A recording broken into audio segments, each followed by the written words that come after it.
Salut Zotac, c'est Nochan. C'est bientôt Noël et vous hallucinez que les boutiques aient déjà sorti depuis un moment les chocolats, les sapins en plastique et autres guirlandes. Pris d'un léger mouvement de panique, ça commence à turbiner dans le ciboulot pour savoir quel cadeau de Noël vous allez bien pouvoir offrir. Et comment vous allez optimiser votre liste à vous également. Pour maman, vous voulez un cadeau original, pas un collier de nouilles quand même. Déjà, on n'est pas tous très manuels et les traumatismes d'enfance doivent rester où ils sont. Il ne faut pas tomber forcément non plus sur un classique coffret Blu-ray de Game of Thrones, ou pire, le dernier livre de Marc Lévy. Un peu d'imagination, que diable. Par exemple, ce superbe calendrier des dieux des développeurs qui sera du meilleur goût dans vos toilettes. Non? Ça donne pas envie? Pourtant, je suis sûr que ma mère kifferait. Bref, la décoration, ça ne se discute pas. Tenez, en Suède, à Vimpeltorpet, les gens sont à la pointe de la déco quand ils vendent leur maison. D'abord, c'est la classe d'être accueilli par le Predator. Et regardez ce home cinéma. Le film n'est même pas commencé que vous êtes déjà dans l'ambiance. Pour les têtes accrochées au mur, je suis moins sûr, mais encore une fois, les goûts et les couleurs, hein. Tout ça pour un peu moins de 1 757 000 couronnes suédoises, environ 200 000 €. Un bien beau cadeau de Noël pour le coup. Ou alors un voyage au Japon, totalement au hasard. En voilà une idée qu'elle est bonne. Comme ça, on pourrait se balader dans la région de Kanagawa. Peut-être même aurez-vous la chance de tomber sur ces feux de signalisation récemment installés. Le petit bonhomme vert y laisse sa place à la silhouette d'un célèbre robot.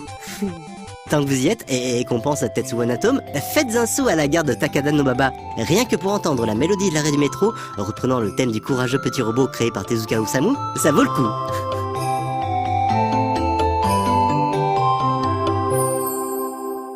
Et après, vous pourrez passer à l'exposition monumentale consacrée à l'attaque des Titans qui se déroulera entre novembre 2014 et janvier 2015 du côté de Ueno. Comme d'habitude, la promo de cette série sait se montrer dérangeante avec des titans glauques à souhait, que ce soit dans ce générateur de titans que vous pouvez voir en œuvre sur le site officiel de l'exposition, ou dans les rues de Tokyo avec cette mascotte qui ne manquera pas de venir hanter vos cauchemars, mais d'une manière subtilement différente. Pour vous calmer, un peu de zen, un peu de relaxation sera sans doute nécessaire. Dans ce cas, que diriez-vous d'écouter Wikipédia? L'encyclopédie participative virtuelle, c'est à chaque instant des modifications, des ajouts, des suppressions, effectuées par tous les utilisateurs de la planète. Le site Listen to Wikipedia met cette activité en scène musicalement dans votre navigateur et en temps réel. Sur cette page, on peut entendre un son de cloche pour chaque ajout, une corde pincée pour chaque suppression, et une petite nappe pour l'arrivée d'un nouveau contributeur. Une subtilité parachève le tout, plus la modification est importante, plus le son sera grave, et vice versa. Le résultat est hypnotique. On pourra le laisser en fond pendant qu'on bosse, qu'on lit, ou même en faisant la poussière sur sa collègue de Nendoroid. Une option permet même de choisir précisément quels langages seront pris en compte. Par défaut, seul l'anglais et la langue du pays d'où vient la requête sont activés. Pour voir, j'ai tenté de tout cocher. Ouais. Pas mal le résultat. Un peu dans le même esprit, on peut aussi maintenant se représenter ce que ça fait d'écouter le Wi-Fi. Frank Swain, un journaliste scientifique britannique, a perdu son audition depuis l'âge de 20 ans. Depuis 2 ans, il réalise différentes expérimentations sur ses audioprothèses afin de tester les limites de l'oreille humaine. Il a ainsi créé Phantom Terrains, une application transformant le signal Wi-Fi capté par son smartphone en information auditive.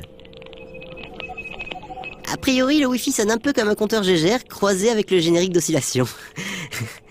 La question intéressante, c'est de se demander si certains animaux peuvent aussi entendre ces signaux et l'effet que ça peut avoir sur eux.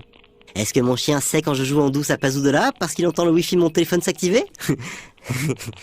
Bon, si vous n'avez pas d'idée, au final, vous pouvez toujours vous rabattre sur des valeurs sûres comme un paquet de Lego. Avec ça, on peut tout faire. Par exemple, recréer une scène culte de Doctor Who, la régénération du Docteur entre sa 11e et 12e incarnation durant l'épisode Time of the Doctor.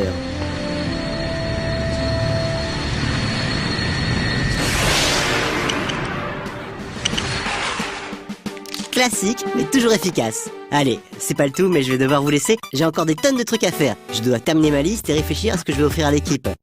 Par exemple, à Nono-chan, qu'est-ce qui pourrait lui faire plaisir? Ouais, peut-être un calendrier de moi. Les dieux de Nono-chan.